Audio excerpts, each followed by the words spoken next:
बिस्मिल्लाहिर्रहमानिर्रहीम। आज हम आए हैं जी रेंजर्स के शूटिंग क्लब में और हमारे मेज़बान हैं आज अदनान जाफरी साहब और इनके साथ इनके दोस्त हैं। और हमारे साथ आज इस इवेंट में हमारे दोस्त हैं, हमारे गांव से आए हुए दो मुअज़्ज़ज़ मेहमान हैं और एक हमारे साथ साफ़ी दोस्त हैं।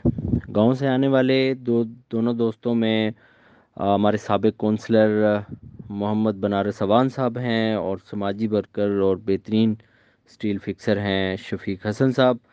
और हमारे साथ हैं हमारे साफ़ी भाई अख्तर नवाज़ साहब।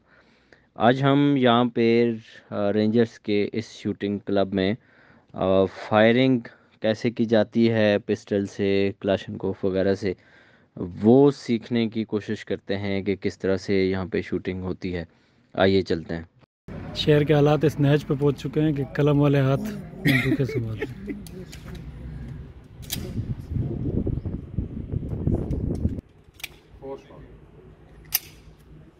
बराबर करो।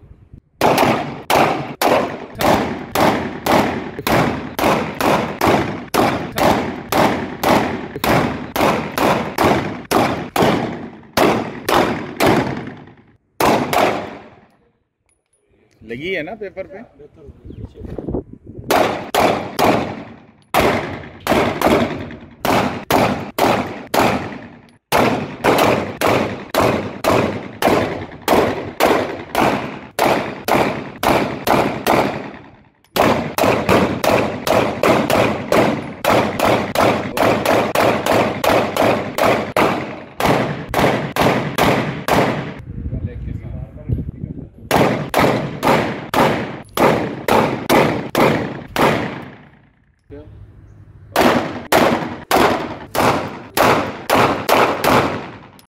और ये फेस ले ये रख इस वी में से देखिए इसको ये वाले उस वाइट पर